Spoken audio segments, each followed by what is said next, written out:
Аят Машвой. Добрый вечер всем нашим друзьям, участникам, кто слушает нас. Да, сегодня 11 июля 2026 года. Извиняюсь за опоздание по моей вине. 19 часов 12 минут по Брюсселю, соответственно, 2 часов 12 минут по городу Джохару. Друзья, я вас всех сердечно приветствую.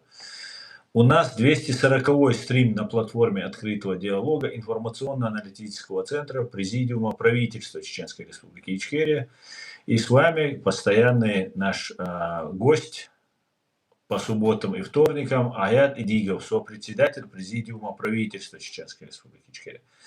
Всем тем, кто находится в оккупированной Ичкерии и либо в России, пожалуйста, заботьтесь о вашей безопасности, не оставляйте комментарии, которые вас как-то могут идентифицировать, и не распространяйте ссылку, так как для вас это небезопасно. Все остальные присоединяйтесь, задавайте вопросы Аяду Идигову. Я буду зачитывать в ТикТок, на канале в ТикТок Аслан Арцуев, и в канале в YouTube Reality. Вы можете записать комментарии, я их зачитаю и задам их Аяду Идигову. Также вы можете принять участие в нашем стриме непосредственно в ТикТок и задать непосредственно сами принять участие в нашей беседе, задать, пообщаться с Аядом по голосу, соответственно. Видеть вы его в ТикТок не будете, но в ТикТок вы можете принять участие.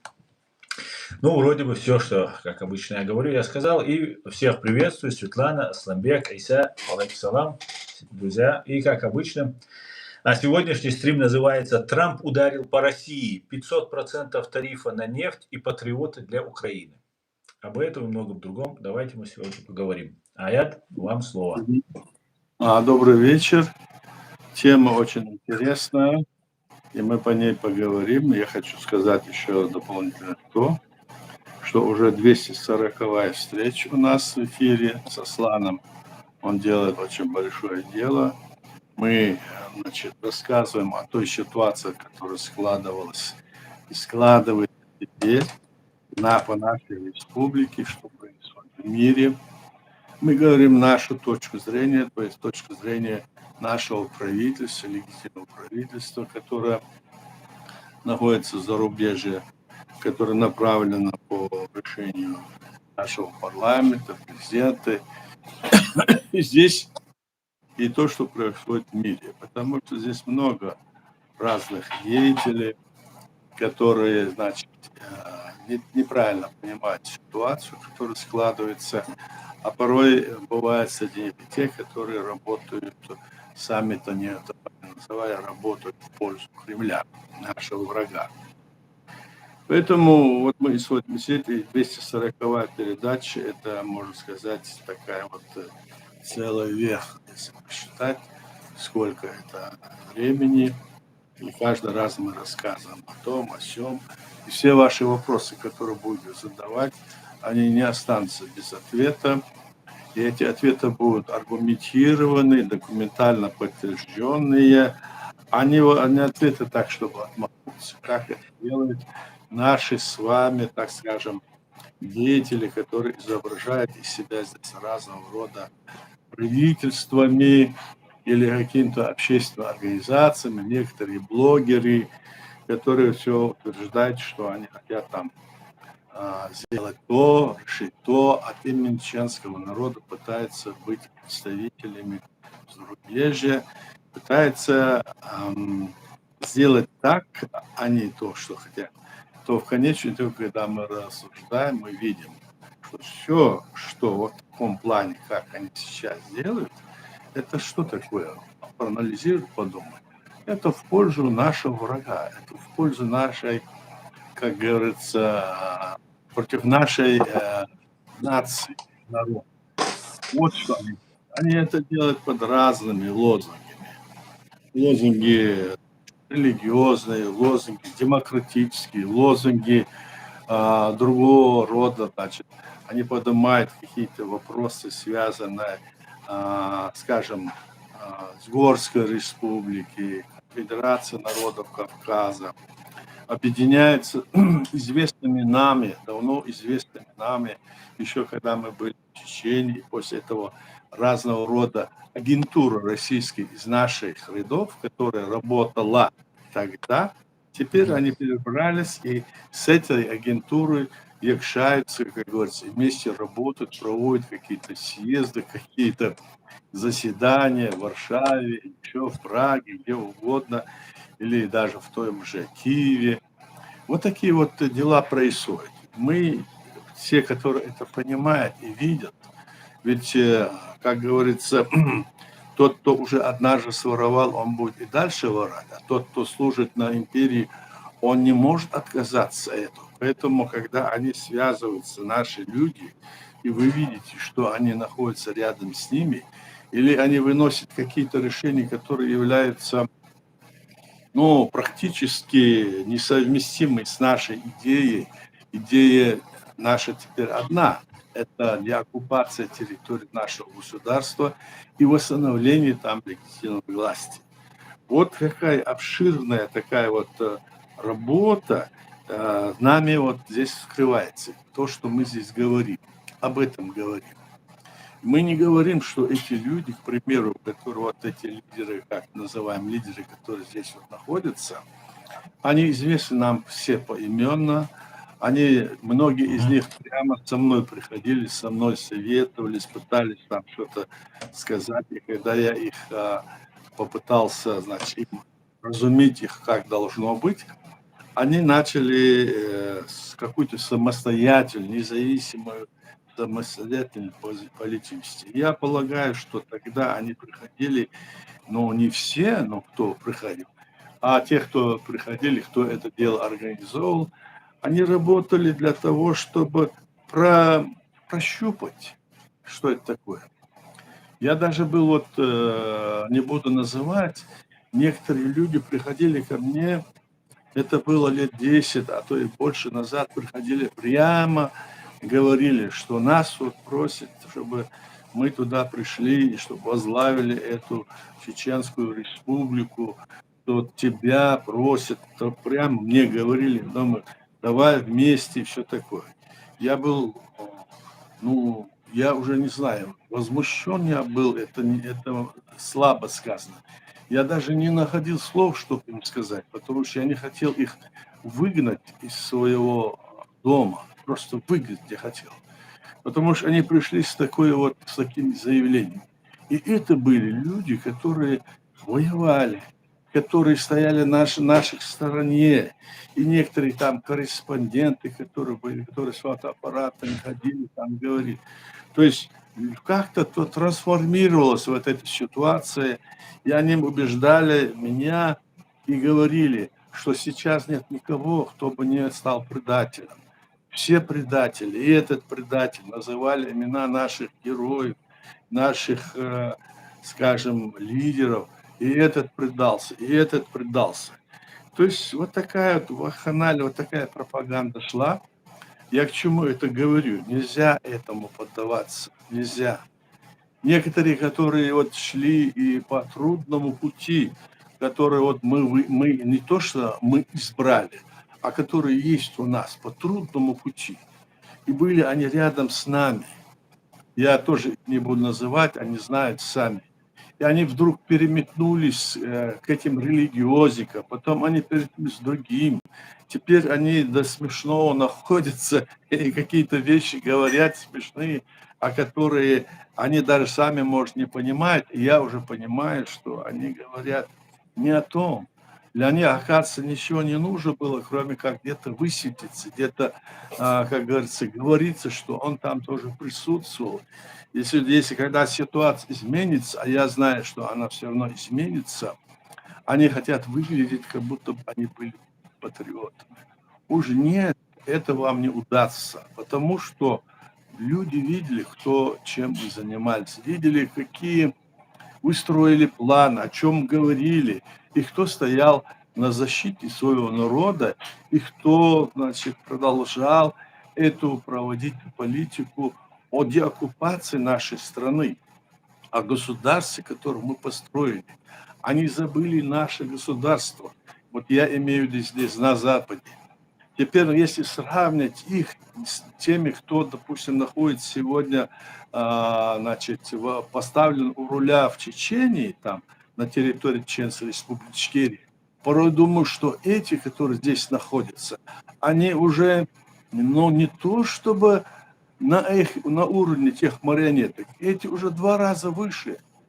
Почему? Потому что они, с одной стороны, выступают прямо, говорят, что они являются здесь представителем нашего государства, нашего народа, с одной стороны, а с другой стороны, открыто, не высказывая так же, как марионетки, они говорят, что они на этой стороне никогда не перейдут на другую сторону, когда фактически все, что они делают, это есть та работа, которая выполняется именно ими в пользу нашего врага.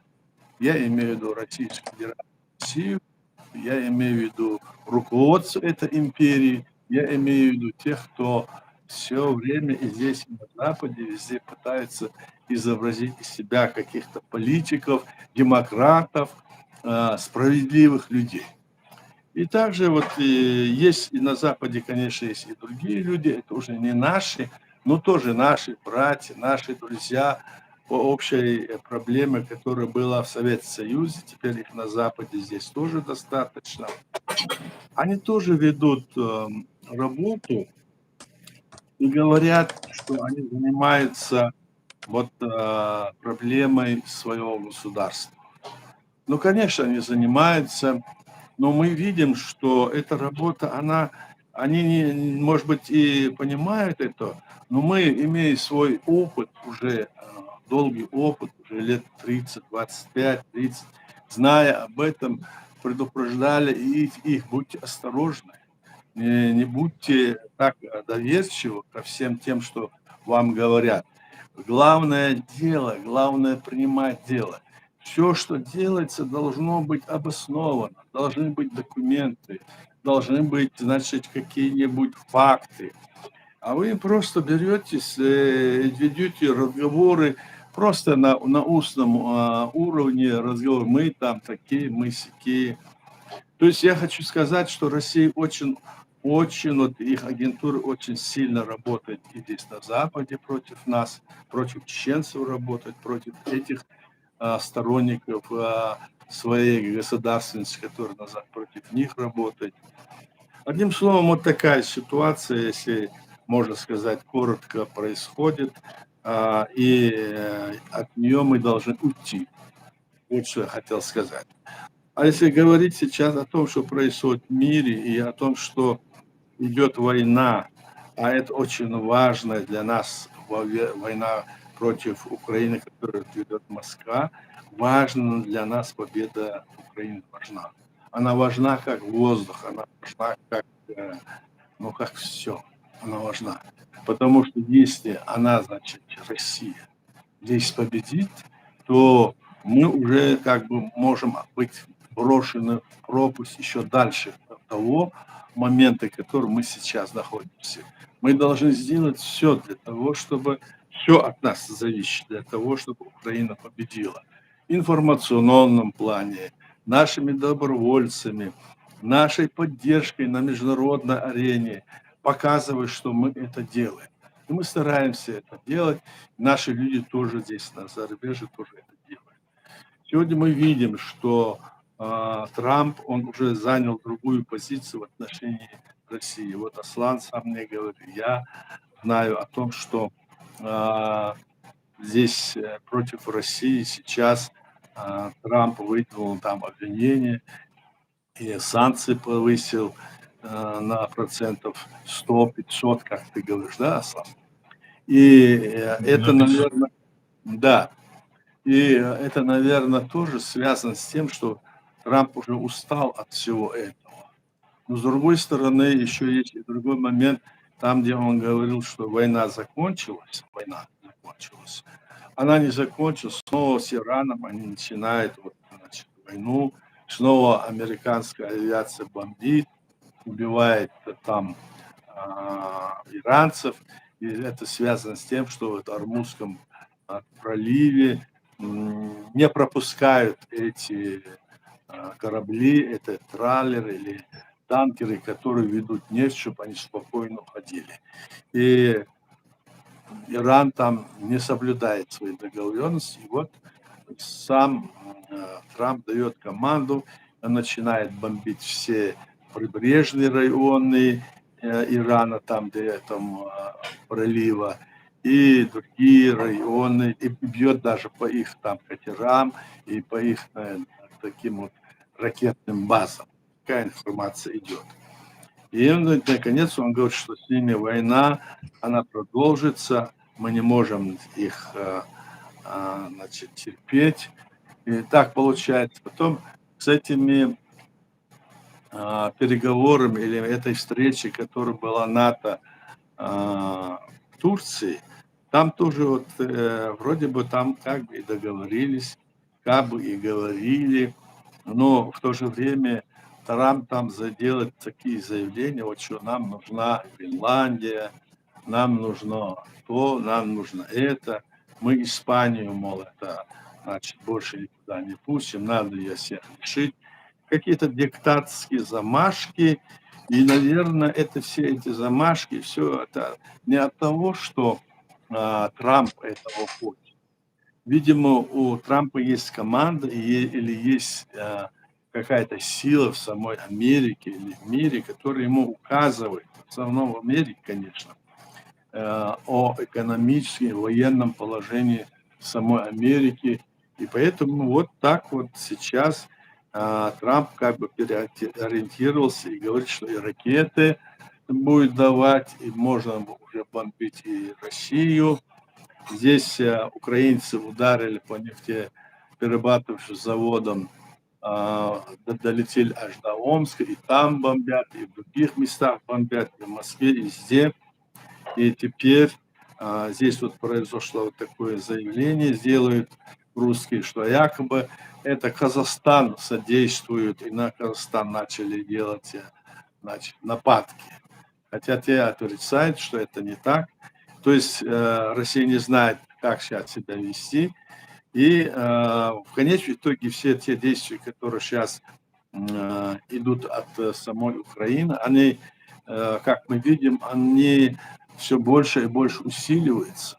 Все больше и больше Украина дает понять, что она столкнулась не с кем-то просто, который может прогнуться, а столкнулась настоящей страной, с сильным народом, который защищает свою страну. А мне помнится, когда еще в 2014 году русские захватили Крым и восточные территории, тогда все говорили, ну что это такое, как они могли делать, обвиняли украинцев и руководство, обвиняли, что они так слабо себя проявили, все такое. Но я помню еще, когда наш первый президент говорил, что украинцы, я с ним разговаривал, он говорил, что украинцы это такой народ, он говорил, и потом он такое делал заявление. Если они нападут на Украину, там и придет конец Российской империи, вот говорил Ильгар Дудаев. Потом у него специальное выражение, я с ним, когда разговаривал, он это говорил. Он говорит, я понимаю, я знаю их, я в семье говорит, много и служил, знаю их. Вот что он имел в виду. И сегодня мы видим, как Украина в этой тяжелейшей ситуации, она просто встает с этих, можно сказать, не то что с колен, она выпрямляется, идет и показывает России, что здесь им нечего ловить. И если Россия это не поймет и будет и дальше вот так вот прогибать продвигать свою линию, мы видим, что ситуация все же напряженная становится, напряженная и напряженная. Народ в России тоже очень взволнован, но в то же время он под большим таким вот прессом, пропагандистским прессом находится. Российские народы, даже любые те, которых мы знаем, с которыми можно общаться, если по телефону, все, они тоже как-то как заблуждение. Порой мне казалось, что это связано с тем, что они боятся что-то правду сказать. Но потом я, когда пришел к убеждению, когда вот с некоторыми разговаривал, что они это говорят не потому, что они боятся, а потому что они в этом уверены даже. Вот настолько, значит, в заблуждении находится, ну, общая масса в самой России. Но когда они сейчас столкнулись вот с этим, значит, с этими ударами, которые точно и ясно бьет Украина, они уже начали задумываться, уже молятся, к Господу обращаются, спаси нас и все такое. Но вопрос стоит остро: быть или не быть, быть или не быть Украине, быть или не быть справедливости, быть или не быть, скажем, тому, значит, справедливому делу по соблюдению, значит, и защиты просто человека, человечности, быть или не быть. Вот как остро стоит вопрос. Ну, давай на этом я закончу, Арслан, я уже много наговорил. Если вопросы будут, ответы будем, я буду делать. Арслан. Да, спасибо. Если позволите, я сперва по поводу сегодняшнего нашего стрима обозначил бы, что имелось в виду по поводу того, что Трамп 500% повысил, чтобы разъяснить нашим зрителям. Давление действительно усилилось, хотя тут на Западе, как сообщается, немножко, и там натовский, когда сейчас у них был форум, они немножко скептически относятся к последовательности самого Трампа, но Да-да. одобрила администрация все-таки Трампа двухпартийный законопроект, который предусматривает высокие тарифы до 500% на страны, покупающие российскую нефть и газ. Цель лишить Кремль доходов от энергоносителей, которые финансируют войну. Да-да. И еще ситуация здесь, где поддержка украинских ударов Трампом была, назвал их полезными для переговоров.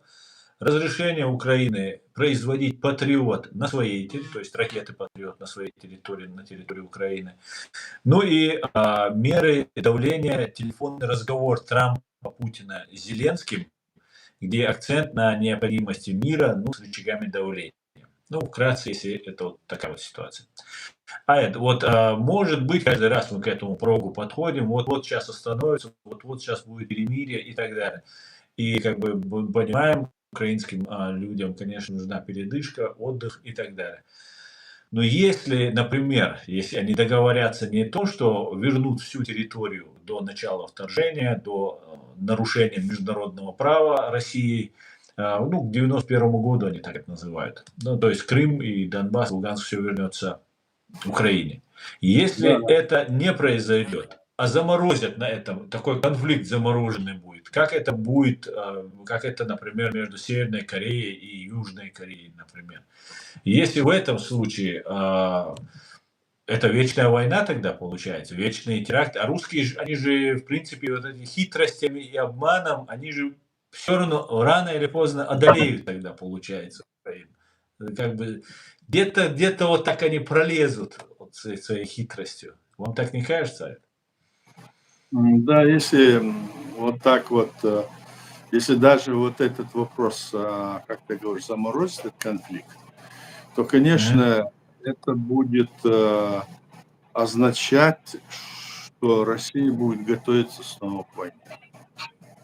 100%, да? А это значит, Россия будет оставаться такой же империей.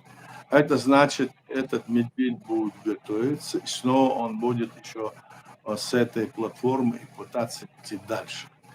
Мгм. Необходимо, конечно, есть, а если эта власть, которая есть сегодня в России, она если не поменяется, если там не будут другие формы правления, если там не будет, скажем, свобода в какой-то степени, чтобы не было такого жесткого давления на население, чтобы они чувствовали себя не под этим обманом, а открыто вот так вот начали бы все слышать и видеть, тогда бы, может быть, к этой России, если она переформатируется, так, признает свои ошибки, освободить те территории, которые захватила, и другую политику поведет, это другой вопрос. И мне кажется, что здесь нужно говорить не о том, что вот она останется вот такой, как она есть. Нет, она такой, как есть, она не должна оставаться. а, потому что там же народы, республики, которые и в составе этой России. Там тогда они было подписано там 15, 16, где-то 20 республик, 20 народов, а то и больше, которые в 92 году они подписали федеративный договор, да, образовывая Российскую Федерацию России. Но я хочу сказать еще одну вещь интересную, что еще до значит, развала Советского Союза Верховный Мгм. Совет РСФСР и значит, их власть и этот президент, они готовили этот федеративный дом гораздо раньше, еще в июне, в июле, еще до этого готовились к этому.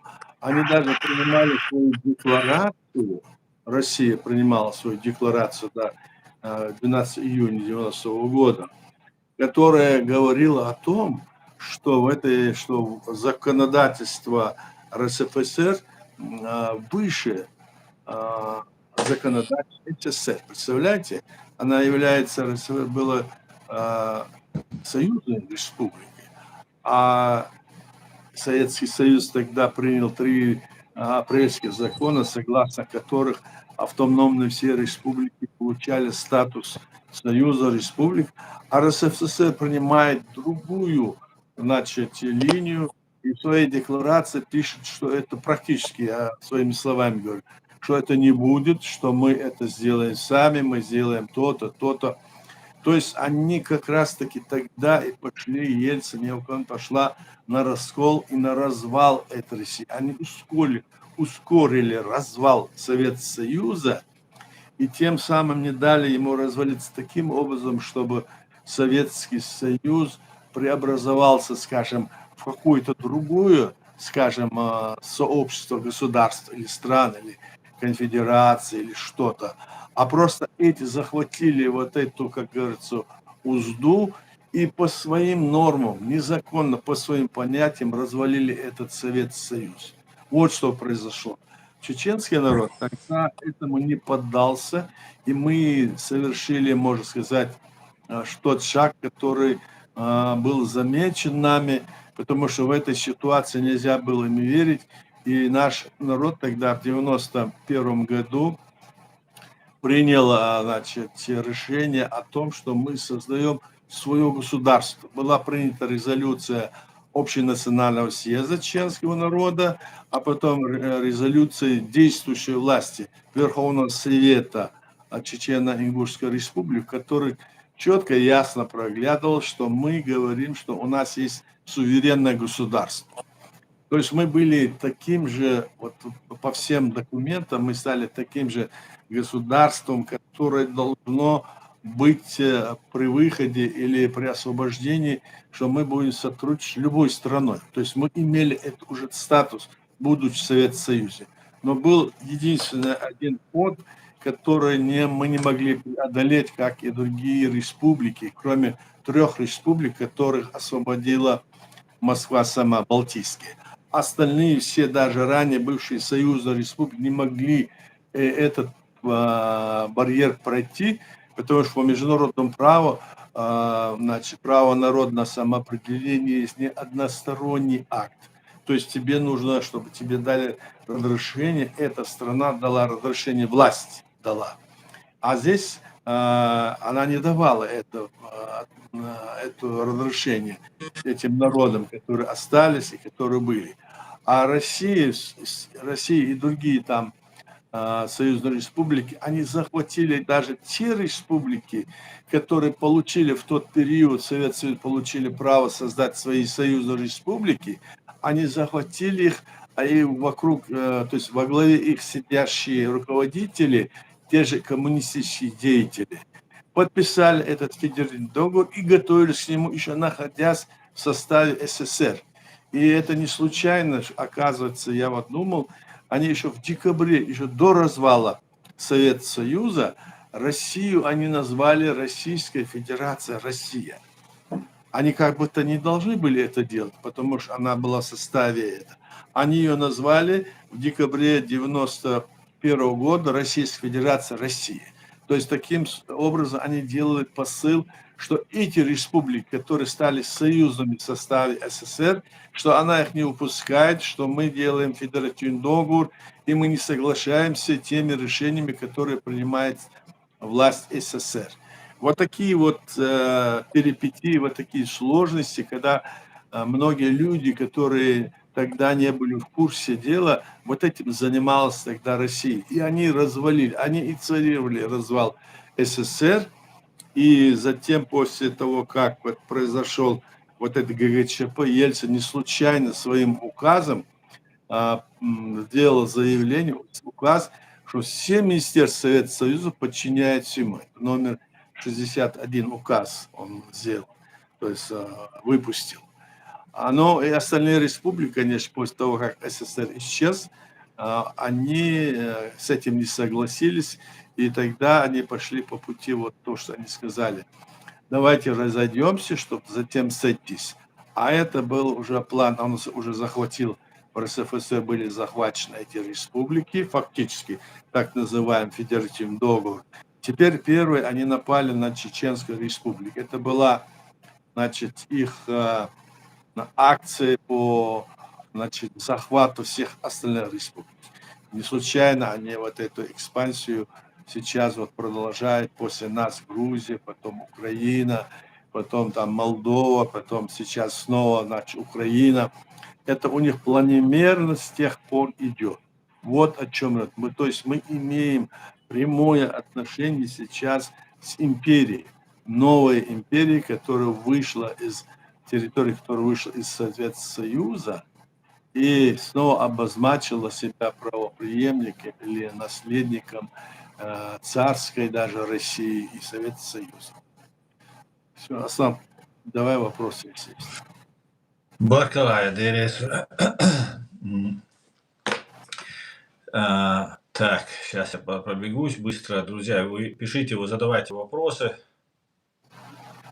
Вот здесь Эд Мамедов пишет: всех приветствую. Эд, всех, кто вошел, всех приветствую. Я думаю, Украине дадут возможность дойти до Москвы, и Ичкерия получит независимость и будет свободна от оккупации. Эд, вот, ну, Эд, конечно, очень оптимист, он всегда нас поддерживает в этом, и хочется верить в это. Но как вы считаете, дойдет Украина до Москвы, и бои в Москве могут произойти, либо вот это будет просто, знаете, вот, ослаблять Россию, пока Путин полностью не будет делать то, что ему говорят на Западе, припугивая в том числе в Америке или где его там контролируют или пытаются контролировать, роняя цену на нефть, и народ таким образом поднимая, и, ну, как бы можно сказать, его прижимая к стенке таким. Но ни в коем случае не на территории война, развал России. Вот мне кажется, они пытаются этого избежать. Как вы считаете? Ну, мы как раз таки и думаем, это спасибо за такое пожелание, и мы об этом думаем, что если Украина дойдет. Но вопрос в том, что мы видим, они упираются, особенно Путин упирается, и в окружении Путина нет никого, который бы, значит, мог на него давить. Вот мы же видим, что они ничего не могут сделать пока. Но и в то же время видно, что пропаганда продолжается, они подпитываются другими странами, ну, то есть Северной Кореей, тем же Китаем, тем же, можно сказать, Индией, Ираном, этими некоторыми арабскими странами. Да и сама Россия, вот, они перешли на, значит, ну, можно сказать, круглосуточный там период, значит, систему военизирования. Они строят танки или другое вооружение, делают ракету, они круглые сутки вот это все занимаются. И в то же время они, так как бы мы не говорили, сейчас ситуация, вот правильно сейчас Трамп делает в отношении того, что он там повышает там, значит, санкции до 500%. Ну, это же он там повышает. Посмотрим, как это будет. Было бы хорошо, если бы раньше это было. Но будем надеяться, что президент Трамп с этой линии сойдет и, как бы, додавит это, и даст возможность, чтобы фактически нужно не то, что додавить, нужно необходимо, чтобы эта империя, она со своими вот этими претензиями, чтобы она исчезла. Вот что мы имеем в виду. Имеем, чтобы власть там поменялась.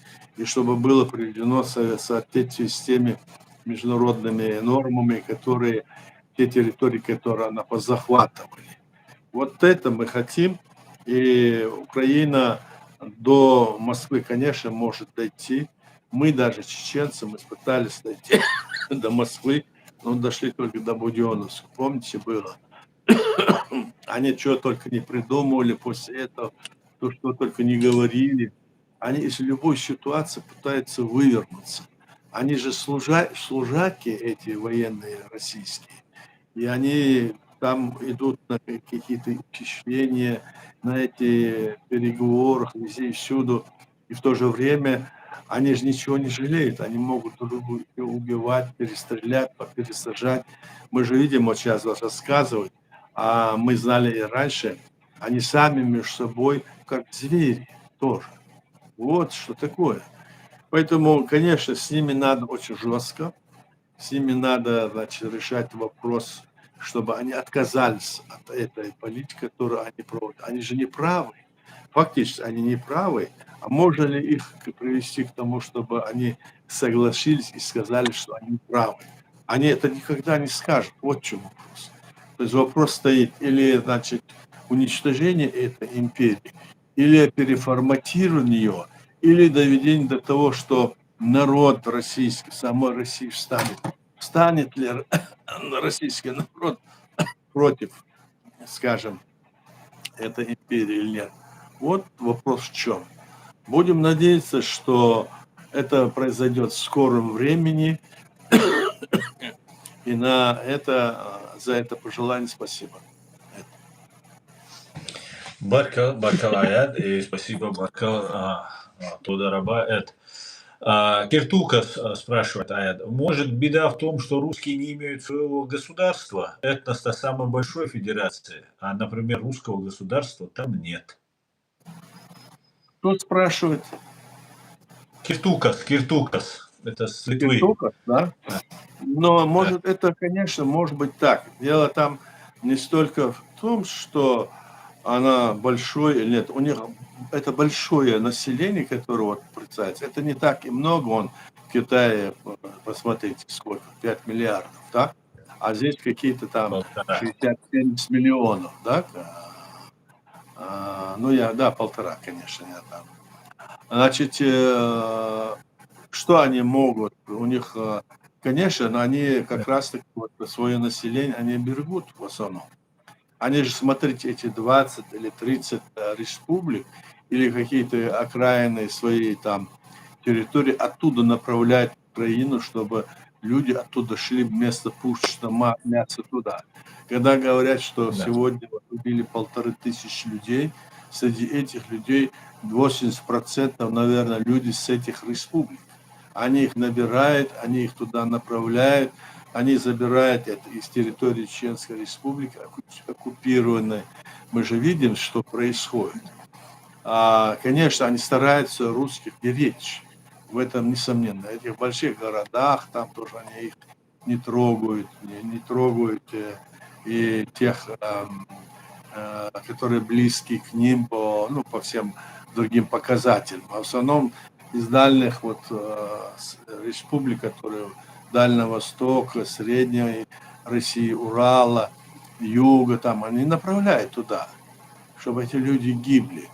Поэтому, а сами русские видят, что в этой ситуации, что у них привилегированное положение относительно вот этих. И это тоже, это же политика специально. Сами русские это чувствуют.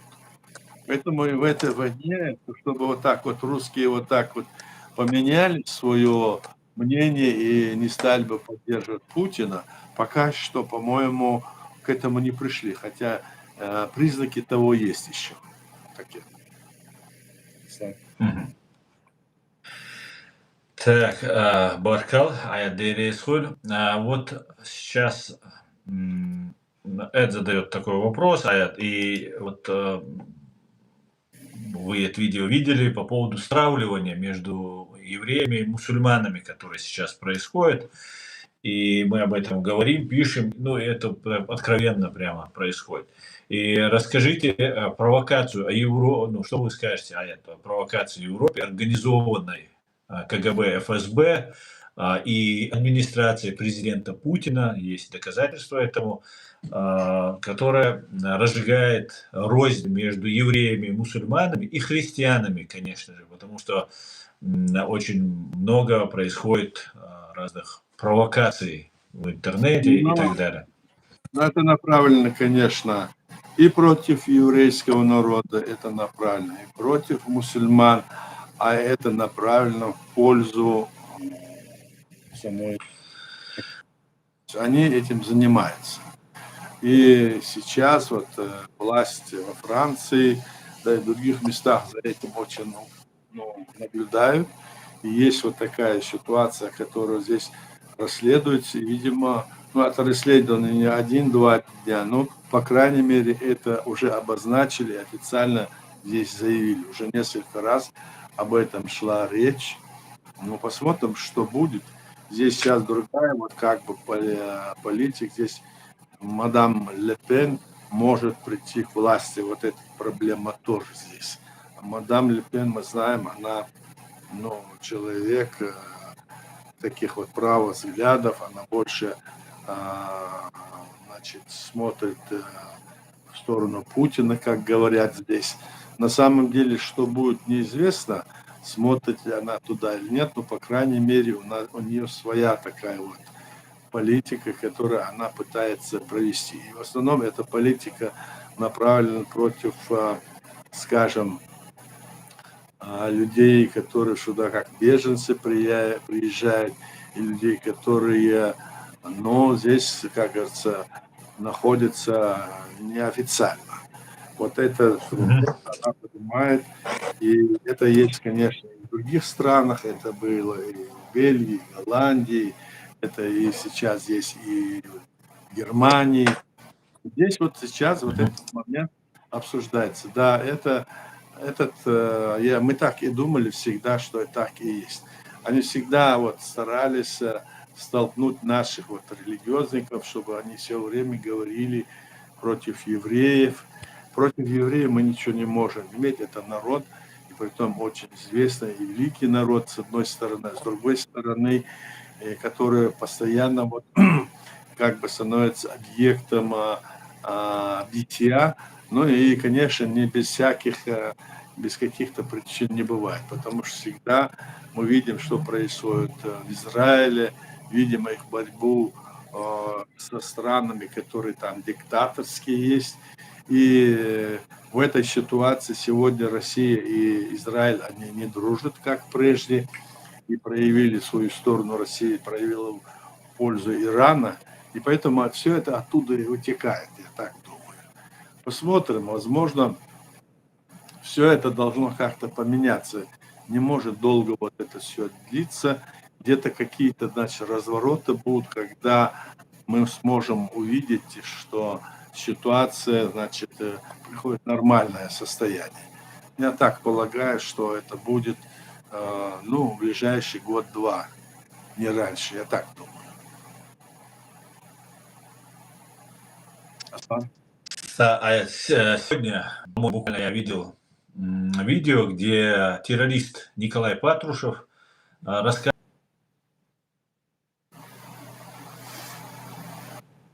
на Усама бен Ладена вместе с американцами.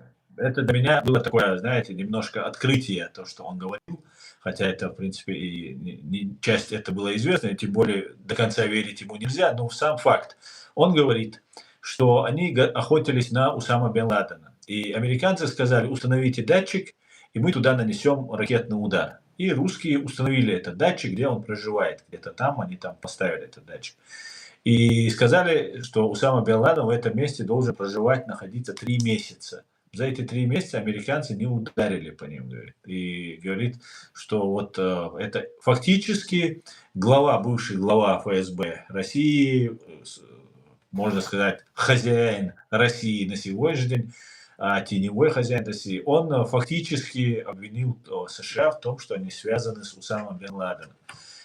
И сразу что мне пришло в голову, Аят? Может ли это быть связано с тем, что против Патрушева идет активная работа по взрывам домов в 1999 году, где, взорвав своих же спящих женщин, детей, россиян в своих же домах, Путин и Патрушев обвинили в этом чеченцев и устроили очередной этап геноцида и убийства чеченского народа на глазах всего мира, молчаливого всего мира. Как вы считаете, Аят?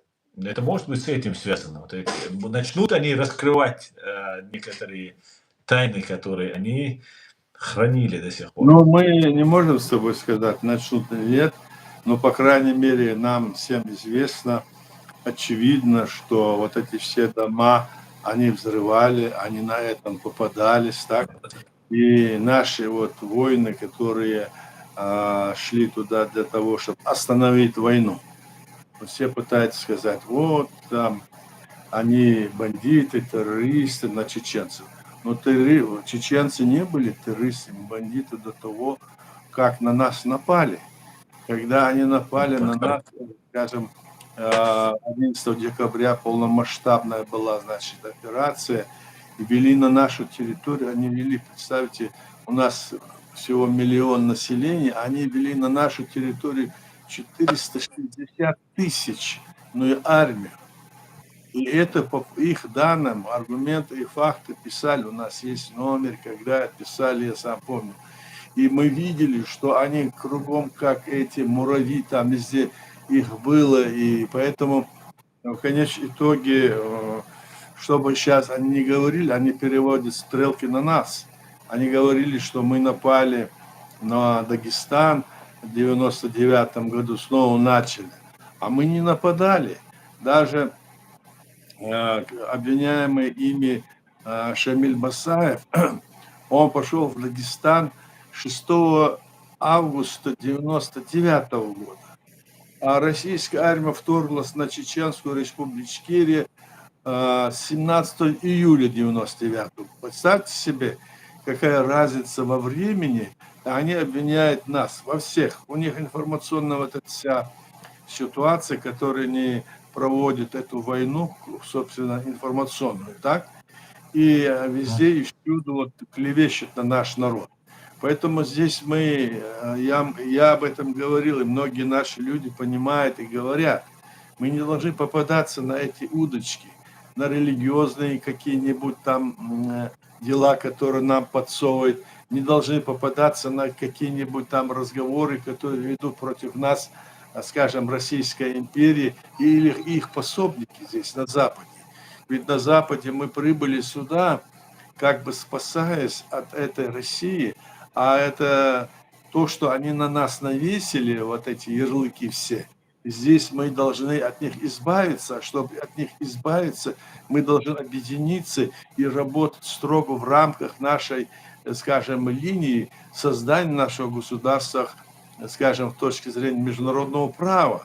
А вместо этого здесь находится масса разных деятелей, масса, сказать, слишком много, их немного, их мало, их может быть с десятка, 2, может 3, не больше, так?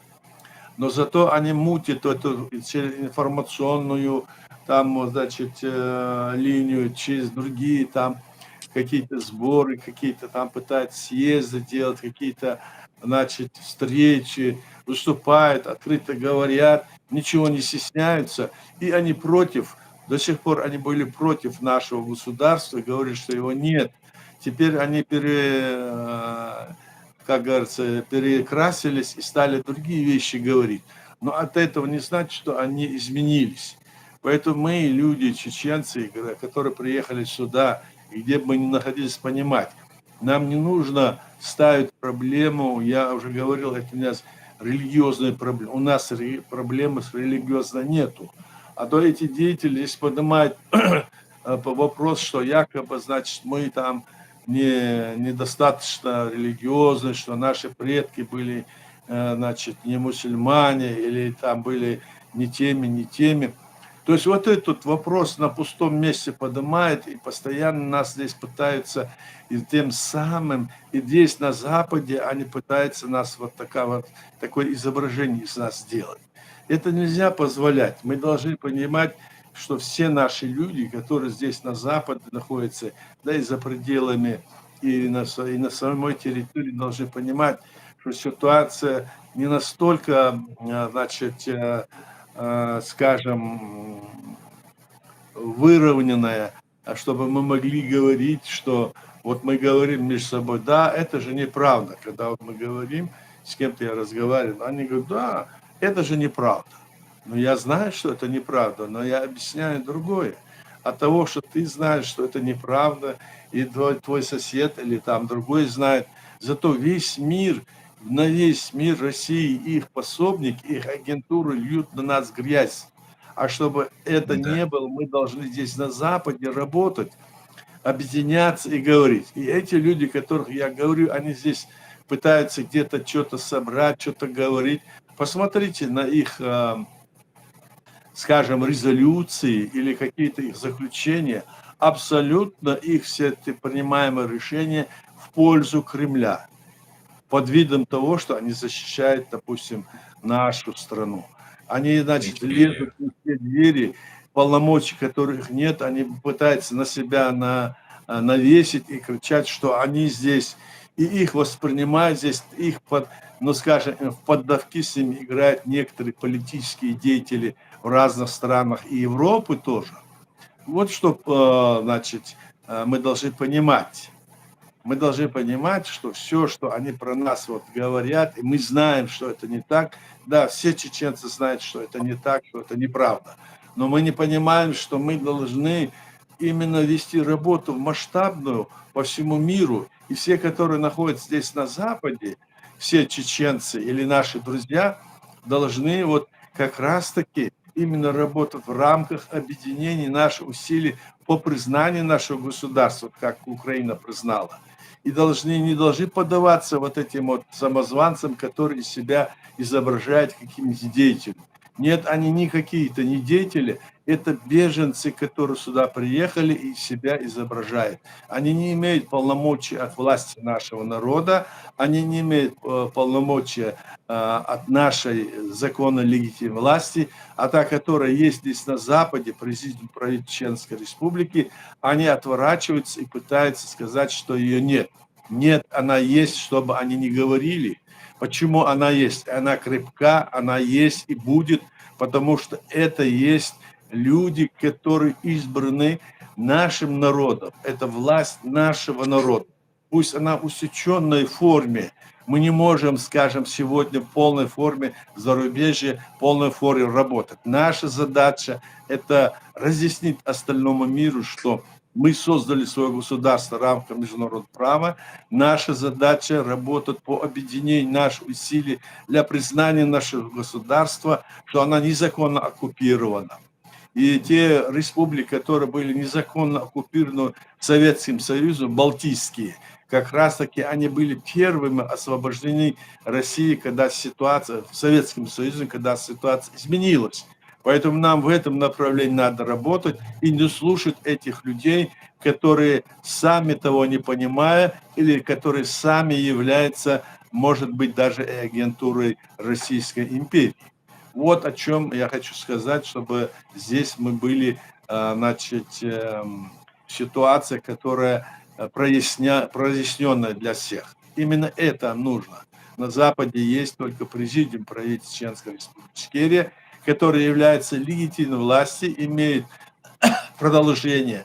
Мы не являемся последователями или правопреемниками, как другие хотят. Мы не правопреемники, скажем, легитимной власти. Мы есть та самая власть, именно представитель той власти. Мы являемся представителем той власти, которая была избрана в 1997 году на очередных выборах, который подтвердил ОБСЕ, и до 200 наблюдателей были, которые мы тогда продолжили действовать на основе нашей Конституции.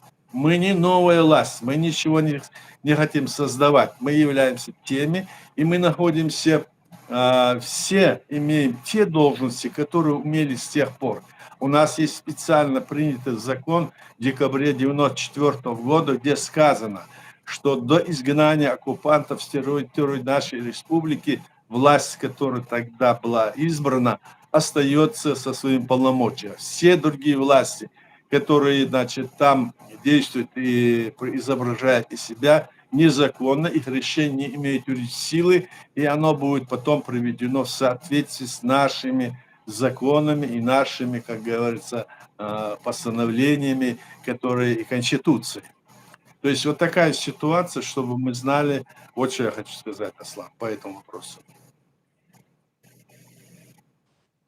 Баркалада или Эсфоль, да, вот это очень важно, то, что вы сейчас сказали, очень важно.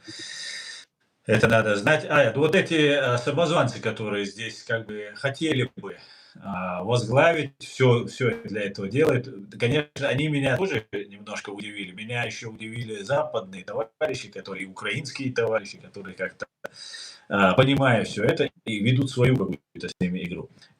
Если, например, произойдут какие-то события, там, какие-то, что может ждать вот от этих самозванцев, которые сейчас пытаются оседлать, так сказать, коня?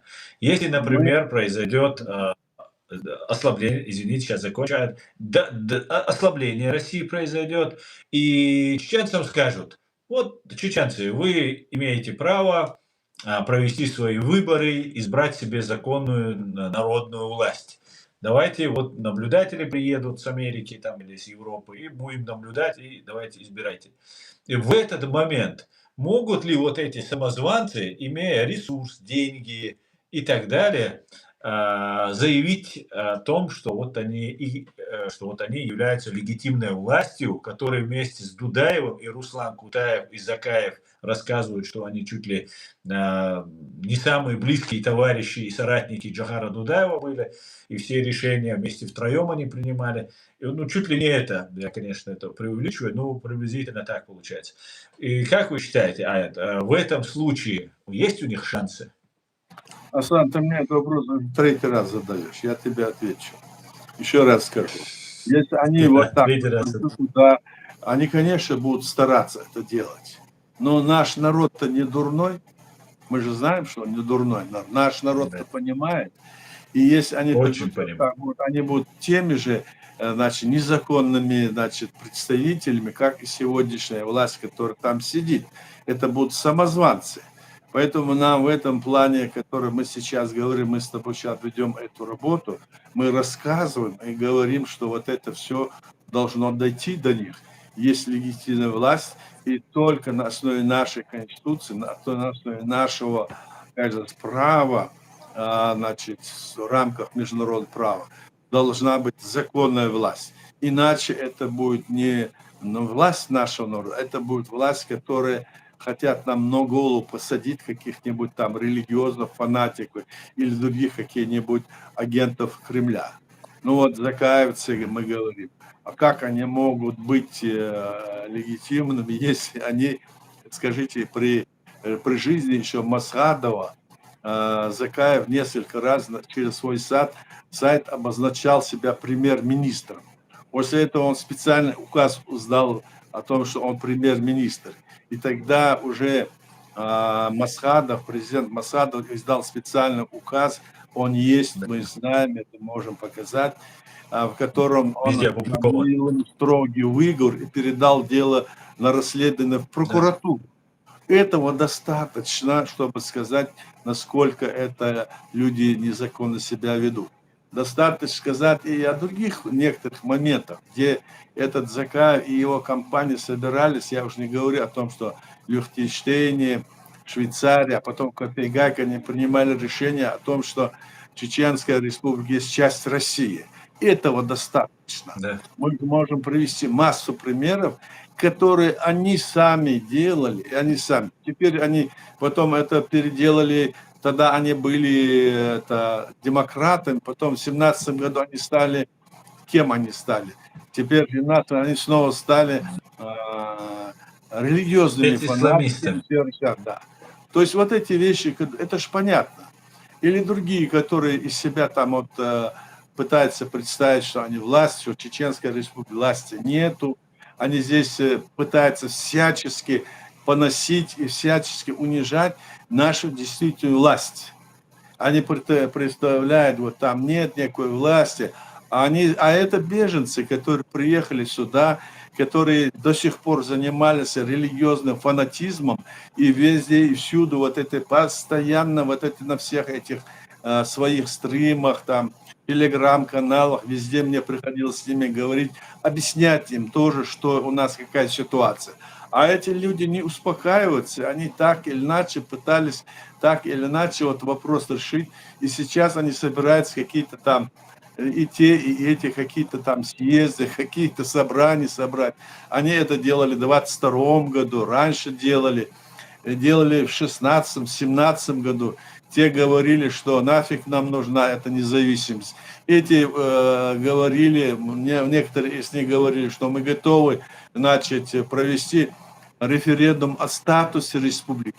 Как такие люди могут быть защитниками нашего народа и нашего государства? Люди должны понимать, о чем идет речь. И этих людей, которые вот это все говорят, к примеру, мы предупреждали, я в том числе, оставьте это дело и вернитесь в конституционное поле и давайте вместе работать. Нет, они не хотят, определенно не хотят и не желают. Так что мы не можем их где-то свести или где-то там с ними мириться.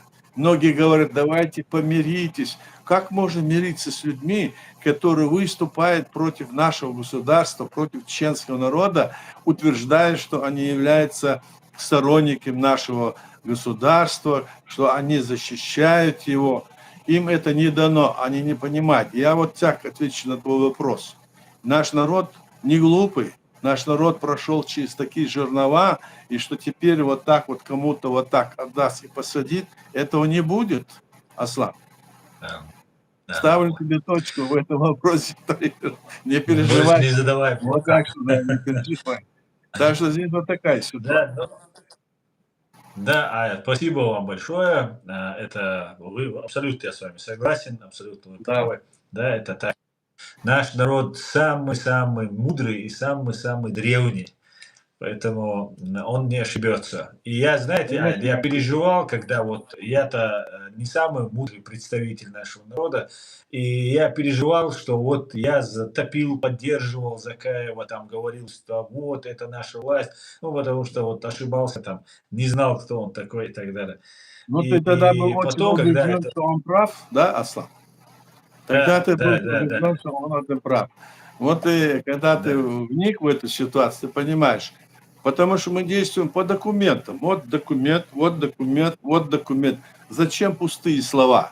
Положите документ, покажите, почему это. Они на это не говорят. У них только голословно там они на религиозные или на другой основе пропагандистские разговоры ведут, а на самом деле они не являются таковыми. Вот что я хочу сказать. Даже наши друзья, вот, которые здесь на Западе, говорят, вот вы ссоритесь, вы никак не помиритесь, а мы все, говорят, мирные. Допустим, татары или башкиры, они все мирные, ну, на Западе. Я тогда говорю, ну да, вы, слава Богу, что вы мирные. А когда вы дойдете до уровня нашего состояния, тогда посмотрим, как вы будете себя вести тоже. Когда вы скроете своих агентур, когда увидите, кто был против, когда будут вам мешать, значит, развитию, становлению нашего своего государства. Поэтому это тоже такое, знаешь, вот такое дело. Аслан. Да, совершенно верно. И знаете, их главный аргумент, который был, когда что вот они легитимны и так далее, что больше никого нет, Дока бросил флаг, и вот они подняли, они вот тут митинги проводят, там Гааги идут, там марши пешие делают и так далее. И что вот они заметны. И да, все. Ну, раз ты такой вопрос поднимаешь, если Дока бросил флаг или что-то сделал, да, ну, даже покажите, где он бросил флаг, где документ о том, что он бросил и ушел. А у него он никуда не уходил. это они делали ходы такие, утверждая, что он Да. ушел. На самом деле он никуда не ушел. И они 6 ноября 2007 года объявили, что он ушел. Но если он ушел, должен хоть бы какую-нибудь причину оставить или сказать. А если он ушел, да любой просто человек. Ну покажите документ, где он сказал, что он ушел. Нет вот документа.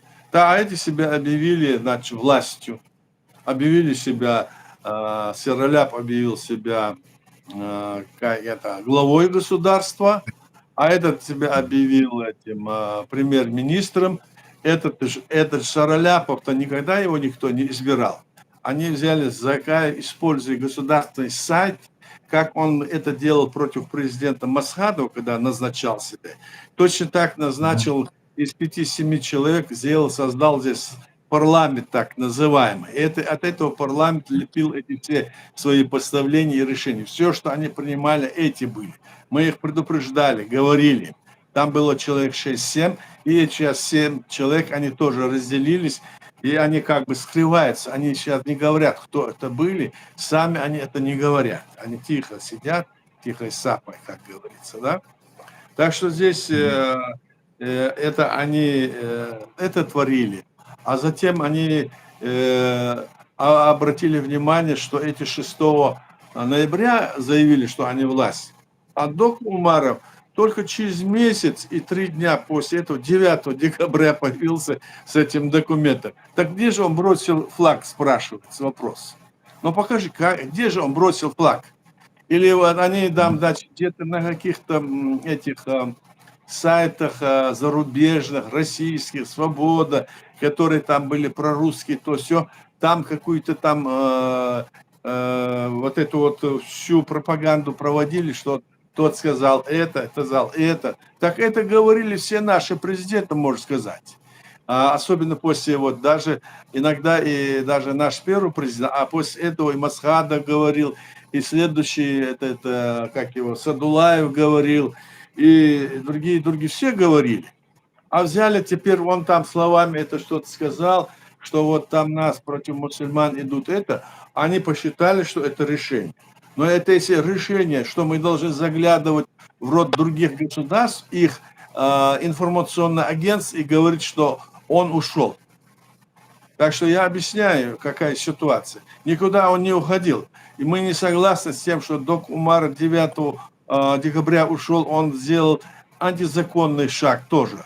То есть он ушел в религиозное поле, эти, значит, как бы сели и сидят. Кто? И тогда мы вынуждены были обратиться с ним и написали специальное воззвание от всего нашего правительства, в котором у меня было подпись собран около 400 с лишним, а Алла говорит, что у нее еще там 2000 пришло. То есть со всей Европы, и мы там изложили вот такая ситуация, мы не можем дальше сидеть, и мы тогда на основании тех решений, которые принял парламент наш и президент в 2004 году, там было сказано, что у нас зарубежье, значит, переорганизация ситуации и возложить с моей фамилией, на меня организация и ведение всей политической работы в зарубежье по нашему государству.